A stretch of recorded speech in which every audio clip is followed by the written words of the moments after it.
Welcome to the Cold Case Christianity broadcast, the only Christian case-making program hosted by a cold case homicide detective. J. Warner Wallace has been investigating cold case murders in Los Angeles County for over a decade. His work has been featured on Fox News, Court TV, and Dateline. For more information about Jim's work and the case for Christianity, please visit coldcasechristianity.com. Now, here's your host, J. Warner Wallace. Welcome back to Cold Case Christianity. I'm J. Warner Wallace. We're in season 6, and we've been talking this entire season so far about young people in the church. And I realized when I started doing this, I thought, well, am I going to end up with people saying, well, I don't have young people. I don't have young people in my family, or I don't, I'm already old enough where my kids are grown, or I'm not even married yet, and I don't even have kids. So why should I care about this? Remember, this is a responsibility that falls on all of us as Christians. If you care about the future of Christianity in the country in which you live, it turns out that future, the tip of that ship is really steered, it's directed by young people. And it's far more likely that you will change the course of Christianity wherever you live by changing the way that young people think about it rather than the way that people my age think about it. I'm not saying I'm old by contrast. I'm just saying young people are the future. And if you care about the future of the church, even though those kids may not be yours, they're in your church family, they're part of your family. We need to help them.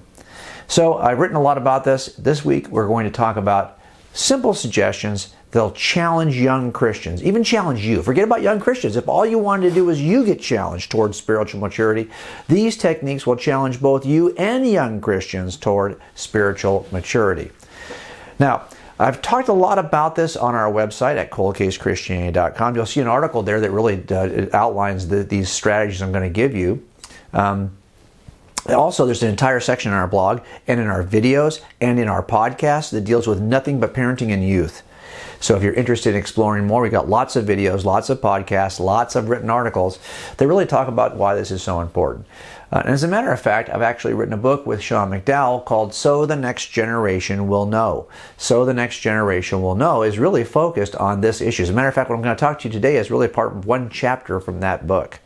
But it's not something new I've been talking about. It's actually something old I've been talking about for many years.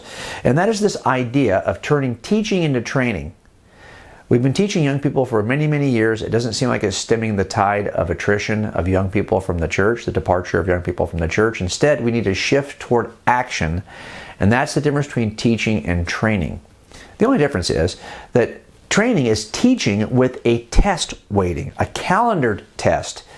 Boxers train, first responders train. Why? Because there's an event coming, a sporting event. Athletes train because there's a calendared sporting event and you're trying to be ready in time for that thing that's already on the calendar. So it turns out the thing that changes everything for young people and for you, if you want to move from somebody who's teaching or been taught to somebody who's been trained, it's about calendaring a challenge that'll force you to take the teaching seriously. Imagine it this way.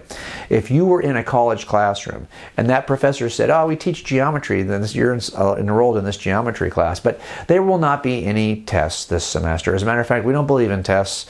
We're not going to ask you we're not going to test any of this. I'm just going to teach you geometry over the next, 10 weeks, and just pay attention and, you'll catch it, and everyone here is guaranteed an A.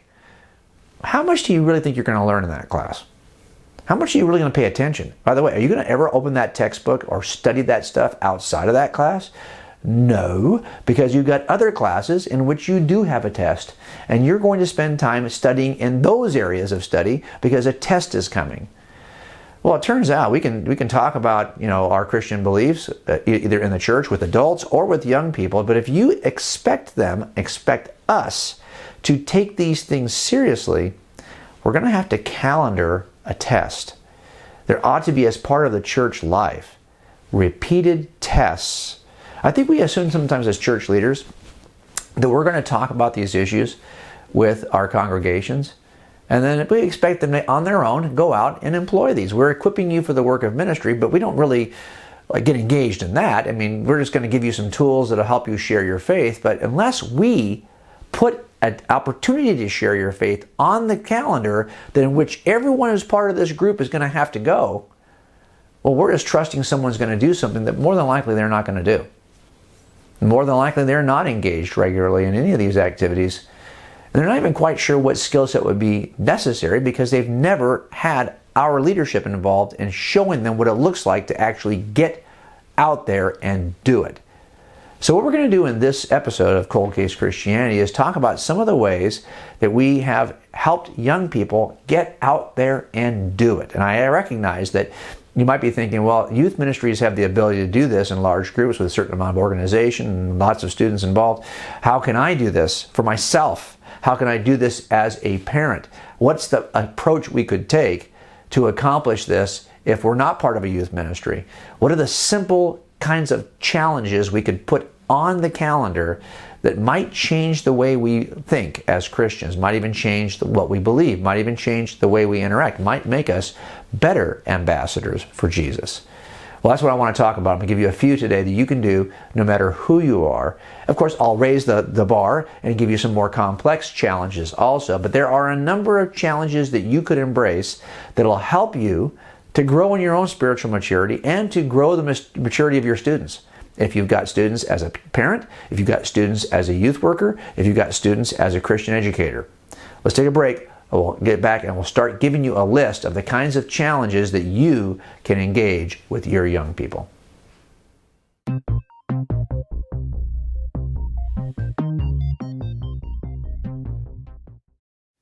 What's your name? Brian. Brian, good to meet you. You as well.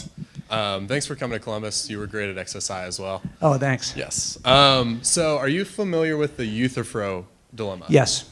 Okay. So for those who may not and everyone I talk to about this has a different way of parsing it out. So sure. Parse it out for everyone, and then we'll try to respond to it. Sure. The way I've learned about it is that if God is the moral, how do I say it? I'm going to butcher this. If God is the moral source for our morals, does he have a reason, yes or no? If the answer is no, then he's illogical and therefore he's not perfect. If the answer is yes, then his reasoning is the higher standard for morality. Would you say I hit that on the head? Yeah, so here's how I typically would struggle with it before. Okay, so look, if all moral truths are simply proclamations of God, then God could easily change his mind on certain things and they would no longer be morally virtuous or morally vile. In other words, if rape is only wrong because God said it is so, well then God could change his mind, right? And it could be okay. Doesn't seem right? Or maybe what it is that no, rape is wrong and God understands it, recognizes this principle and simply transmits it to us. Well, if that's the case, we can take God out of the process. If rape is wrong, transcendently, we don't need God to tell us. We can find it some other way. Yeah. So you have two choices. Either he's the source of moral truth, in which case it seems kind of like willy-nilly, he could change his mind, or he's simply the transmitter of moral truth, in which case he could step out of the way and we could still know moral truth. Well, that's the two dilemmas, right? This problem. But that's not what Christians believe anyway. I mean, our view is that he's not the source. He's not creating moral law. He's not sitting down one night and going, okay, I got to do 10 commandments by tomorrow. Okay, let's think, first commandment. And he writes it down. And he's not also saying, I know there are these 10 commandments, I just need to make sure I articulate them well to my people. He's not doing that either. What we would say is that no, his nature, he is by his very nature the source of moral truth. It's just an expression of his nature. He doesn't create this. It's just a reflection of his moral nature.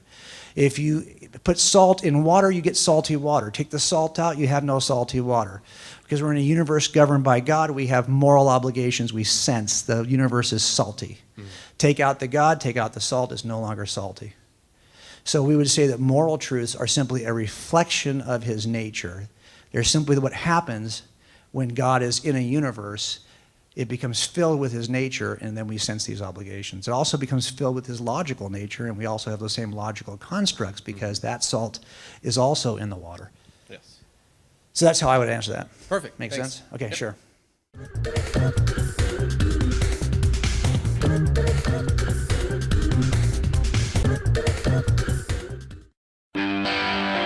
Be sure to visit the Cold Case Christianity website daily to read Jim's blog, watch the weekly video, or listen to the Cold Case Christianity podcast.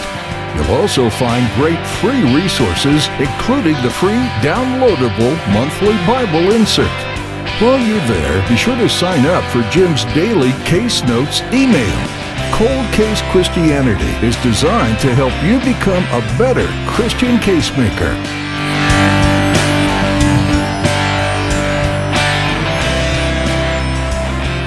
Now, the first kind of challenge I'm going to give you, I think, is a pretty high-speed, low-drag challenge. In other words, it's something that pretty much all of us could do. And that is to use surveys and conversations to engage people who don't believe what you believe.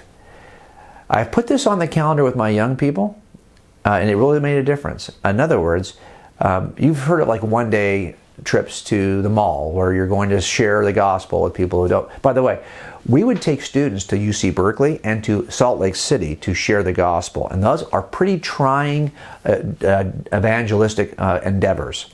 Right? You're with strangers. You're out on the street. You have to know enough about how to share the gospel, know enough about how to answer objections to the gospel to be able to engage people in conversations. Right? But when I would say we come back home, right? We don't have enough time to go out 12 hours to Berkeley, to drive 12 hours to be there for 5 days, or to drive 12 hours to Salt Lake City to be there for 2 weeks or a week or whatever it is. We just don't have that big amount of time to do that. So I would think, well, hey, let's just do a one afternoon trip to the local mall, and we'll engage people on the street or in the quad or out in front of the exits or whatever it may be. Our students were more horrified of that than they would have been going to Salt Lake City, because at least in Salt Lake City they weren't going to bump into somebody they said they might know. Turns out this is even more difficult because you might encounter somebody you know. Well, we're not going to go out there with like signs with the gospel, or we're not going to go out there and be aggressive. But what we're going to do instead are use spiritual surveys. Spiritual surveys. Now, in our book, So the Next Generation Will Know, we have a survey already outlined so you can see what it is that we're actually doing. Also, there are the guy who's mastered this is Brett Kunkel at maventruth.com, and I still believe he has one of the surveys there that are printable. You can download it. But let me just give you an idea of the kind of thing we're asking in these spiritual surveys. Hey, do you believe in a higher power? If so, why or why not? You can ask simple questions. Do you believe that there are objective moral truths? Or is all moral truth a matter of opinion? These are conversation starters. What is the purpose of life, in your opinion? Have you ever considered the person of Jesus? In other words, you can start conversations that will ultimately lead, and we just go out with a clipboard and the spiritual survey printed, and we would you can do this in one afternoon. This is a one afternoon commitment that will help you. If you put it on the calendar, guess what? You're going to have to prepare for it. What's great about calendared commitments is that if you just went cold, I'm not sure what I'm doing, but I've got a survey, I'm just going to see what happens in conversation. Well, you'll learn something from that first afternoon that you will then change for the next afternoon, and you will get better at it. Also, any evangelism trip in which you're doing street evangelism, even if it's just for one afternoon, that challenge on the calendar, if you are a parent, and you told your kids, hey, we're going to go do this as a family, they probably think you're crazy, right? Because not many families do this. I know many, though, who do. And when you do this kind of thing as a group, or as a youth group, if you go as your youth group, if you knew a month from now we're going to go to the beach, let's say. I've done this for training with young people who do this on the beach. And we're going to do some street evangelism on the beach, a more directed street evangelism where we just simply say, opening questions that'll start the conversation going. For example, where do you think you go when you die? Great question. I talk about this in a book called Forensic Faith. A couple of questions that'll initiate an evangelistic conversation. Where do you think you'll go when you die? Or questions like, what is the purpose? I noticed you've got something like a nice watch. It looks like it's been designed for a purpose. What is your purpose? Well, now we get a chance to talk about how would your purpose even be discoverable if there isn't a designer. The watchmaker knows what the watch was for. He designed it. You might be able to discover your own purpose if you can point to the designer. So these are conversations you can have. If you'll simply put these on your calendar, well, guess what? You'll find yourself compelled to prepare for that calendar date. And those conversations with your kids as you prepare have moved from teaching to training simply because you've got a calendared event that shifts everything from teaching to training. Let me give you another activity that you can do in the context of your own family that I did as well. And here it is. Start teaching regularly. Why do you think Bible studies are so powerful in a family setting? And even in a class setting. If you put on the calendar that you are going to teach your own family every other Sunday some topic that you think is important for them to know, either a response to an objection of Christianity, something you're going to research, and you're going to put it on that calendar, so that a week from Sunday, we're going to sit down and we're going to have, put the fireplace on and have dessert, and we're going to talk about this issue. Well, the fact that you know that's coming will force you to prepare for its coming. And if you did this for a season, and at some point you said to your own kids, I'd like for you to teach this a week from Sunday. Well, now, whatever they're preparing, whatever they're doing, they're training, getting ready to teach this to others. You know, the best way sometimes to learn something is to position yourself as having to teach it. You'll have to learn it before you can teach it. If you've never volunteered to teach in a Sunday school class, do it. This, by the way, teaching in a class, teaching with your family, it's a one afternoon adventure. It's all it's going to take is one afternoon for you to do this. But if you put it on the calendar, if you commit to doing it, you will have to improve your game if you help your kids. We used to do this in our youth group, is that the seniors in the spring of their senior year in our youth group, I would pick them out. They'd have to teach on a Sunday.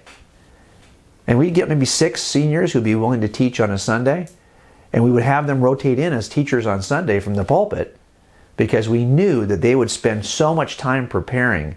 I was so delighted at what they would do. Now, you might have to help them along the way and guide them, but because they know a teaching session is coming, they took it much more seriously, and all that preparation paid off. Let's take a break. I'll give you a few more ways that you can actually grow in your maturity by either setting a challenge for yourself or for your young people.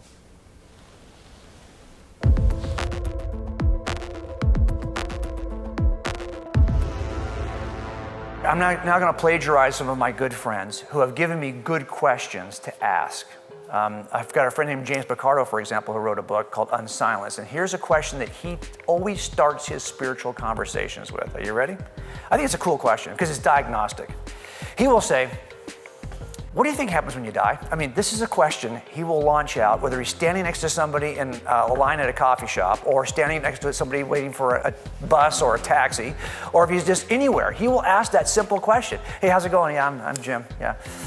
What do you think happens when you die? Now, it sounds like a crazy first question, right? But it's the hurdle he jumps quickly. Now he's already over the fear hurdle.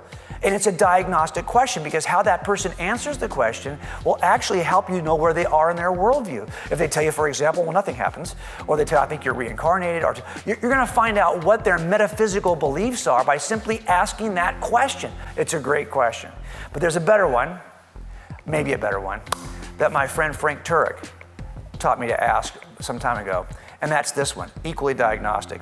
If Christianity were true, would you believe it? Think about that for a second. A lot of the people I talked to about this on college campuses, for example, say, well, yeah, but it's not true. No, I didn't say that. I said, if we could demonstrate that it's true, if that was off the table as a question, if Christianity were true, would you believe it? Would you become a Christian? People will say, no. You're thinking, really? You wouldn't, that shows you right away that's not a head issue, it's not an intellectual issue, it's a heart issue. So those are 2 good questions to start conversations with that both, I think, are diagnostic, and both will take you and help you take another step in your conversations.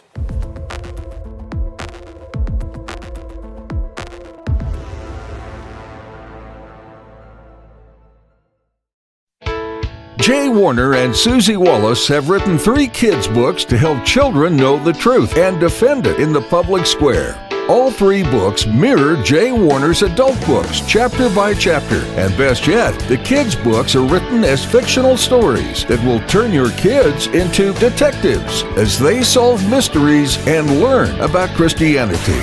There's also an interactive academy website at casemakersacademy.com, where your kids can join other cadets and complete their own academy notebook.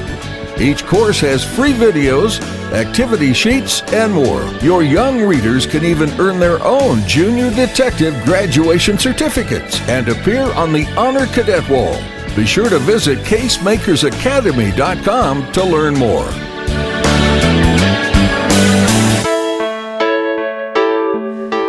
Okay, let's take a look at some of the more maybe vigorous ways you can actually set a challenge that'll help you and change the way you think about your Christian faith. They'll grow you in your Christian maturity.